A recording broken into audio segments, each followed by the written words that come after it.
Ang kwentong ito ay galing sa isang mag-ina na ang pangalan ay Rachel at Belle at sinulat naman ni Miss Janela. Habang papauwi na sila galing sa kanilang kamag-anak na sa malayong lugar. Sa mga oras na iyon ay nagmamadali na si Rachel na umuwi dahil ayaw niyang maabutan ng dilim sa daan. Siya ang nagdadrive kasama ang 16 years old niyang anak na babae na si Belle. Nung hapon na yun, naghanda na umalis kaya nagpaalam na sila sa lolo at lola ni Belle at agad nang simulang bumiyahe. Habang nagdadrive, hindi mapakali si Rachel dahil sa ayaw niyang maabutan ng dinilisan niya ang kanyang pagtakbo ng kotse. Samantalang, katabi ni Belle may earphone at nagsasound. "Mom, can you please slow down? Para namang may humahabol sa atin, makakauwi din naman po tayo," ani ni Belle. "Mas delikado sa gabi, mahirap makita ang daan, kaya kailangan na makauwi na tayo agad," ani ni Rachel. Habang nakafocus sa pagdadrive, "Hindi ko inaasahan na maabutan tayo ng gabi." "Bakit naman? Di ba may shortcut naman? Tsaka kahit pa madilim na ang daan, mabilis din tayo makakauwi po," ani ni Belle. Hindi na sumagot si Rachel, nanatiling nakatingin lang siya sa daan. Ang biyahe ay umabot ng 30 minutes bago makauwi sa kanilang bahay. Ngunit ang nasabing shortcut ay may malubak na daanan na papaligiran ng mga puno sa bawat gilid ng daan.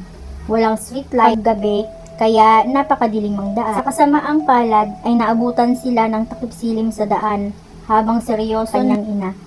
Si Belle ay natigilan nang napansin niya sa side mirror sa bandang likuran ng kotse na may taong isang batang babae na nakaupo sa gitna ng daan at nakalikod ito sa kanila. At agad niya itong sinabi sa kanyang ina, "Mom, wait! What? Parang may tao dun sa likod natin, may batang babae. Nakita mo ba?" "Ha? Batang babae?" ani ni Rachel para malinawan. "May batang babae at mukhang kailangan niya ng tulong, ma." Sa isip ni Rachel na ayaw niya sana ko ang kotse para bumalik dahil mas nag-alala siya habang magtatagal sila ay padilim ng padilim ang paligid. Ngunit nangungulit ang kanyang anak dahil sa naawa sa batang babae at nag-iisa ito sa gitna ng daan. "Sigurado ka bang may nakita ka, Ma? Talagang nakita ko, may batang babae doon sa likod natin," klaro ni Belle. "At mukhang naliligaw kailangan natin siyang tulungan." Naiinis man pero napilitan din si Rachel na bumalik sa lugar kung saan nakita ni Belle ang sinasabi niyang batang babae. At nang balikan nila ang nasabing lugar kung saan nakita ay wala na ang babae. Kaya naman habang dahan-dahan umaandar ang kotse at sila'y tumingin sa bawat paligid kahit na talaga madilim sa kalayuan mula sa dating pwesto kung saan nakita sa kanang tabi ng daan, nakita nila ang batang nakaupo at nakayuko at kumikilis ito na paduyan habang hawak sa kanyang binti. Nakita nila ang batang babae, ngunit hindi sila tumigil at bumaba ng kotse. "Daanan muna natin siya ng dahan-dahan at kausapin kung kailangan niya ng tulong," ani ni Rachel. Mang-ayon ng kanyang anak at nilapitan nila ang misteryosong babae. Pero nang makalapit na sila, nang napansin nila sa kanyang pisikal ay tila hindi ba mala teenager ang kanyang ayo. At nang madaanan nila, wala pa rin itong kibo para pansinin sila nito. At patuloy pa rin sa kakaibang kilos. Nang nakadistansya na sila sa babae, ay nakaramdam bahagya ng panlamig at nanginig ang mag-ina sa batang babae. Dahil 10 meters na ang layo nila mula sa batang babae, pero nang tignan nila sa kalayuan, ay wala na sa pwesto ang batang babae. Sa dilim ng paligid, hirap na si Rachel makita mabuti ang daan kahit na may headlight. Nagtaka ang mag-ina kaya bahagyang tinutok pakaliwat kanan ang headlight ng kotse para hanapin ang babae. Muligo silang makita. Kaya naman sumuko na sila sa paghahanap. Nagpatuloy lang sila ni Rachel sa pagmamaneho ng bahagya. Mabilis ulit ang takbo. Makalipas ng 15 minutes to 50 meters, ang layo nila mula sa pwesto ng misteryosong babae. Nakarating sila sa isang intersection na may mga road sign sa gitna at bago niliko sa kanan. Nagulat si Rachel at ang kanyang tigilan nang napansin nila sa bandang kaliwang daan ay nandun ang misteryosong babae na talikod mula sa kanila. Nakapaniwala sa kanilang nakikita habang napuno ng katanungan at pagkakabahala sa kanilang isipan. Una sa lahat, paanong sa ganung layo agad na marating ng babae? Napaka-imposible. Nakatingin sila sa isa't isa at sinubukang kumalma. "Tingin mo? Baka ibang babae yan, tama ba?" ani ni Rachel. Tahimik na saglit si Belle at sinabing, "Hindi, ma. Siya pa rin yung babae kanina." Napaisip at tahimik sila tapos bigla pang nagpanik si Belle. "Ma, tara na. Umalis na tayo. Tama ang kutob ko dito. Kaya hindi mapakali si Rachel na biglang bago ang ni Belle. Pero sa halip na makinig sa sinabi nito, nakapagtaka ay napaisip si Rachel. Isa pa, kawawa naman yung batang babae. Baka nga kailangan nito ng tulong. Kaya nagpakita ulit ito sa kanila.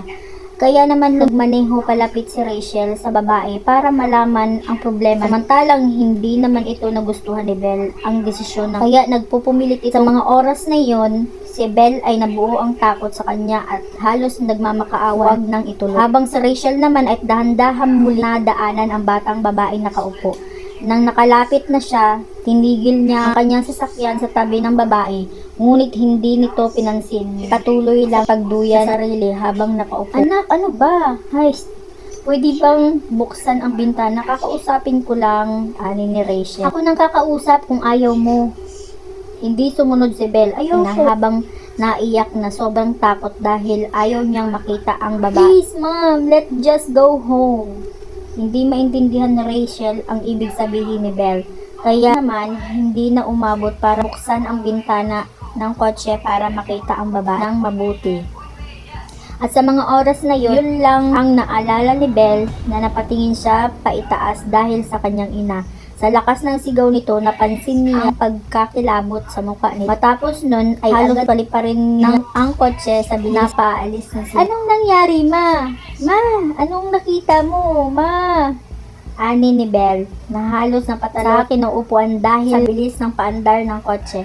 Samantalang, hindi nang kapagsalita sa Rachel, nagmaneho lang siya habang isang kamay ay nakatakip sa kanyang bibig habang humahagulhol sa kanya. Habang si Belle ay panik pa rin at paulit-ulit siyang tinatanong kung anong nangyari.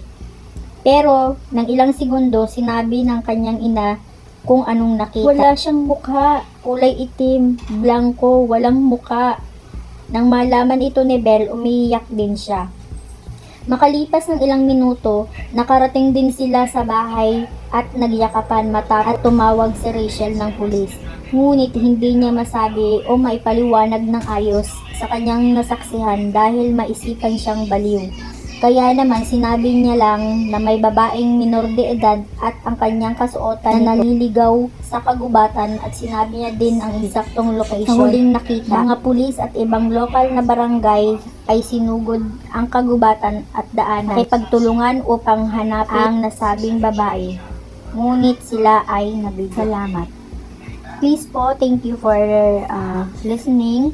Please subscribe and click the bell button. Don't forget to share, like, and subscribe. Magandang gabi at have a good day. God bless.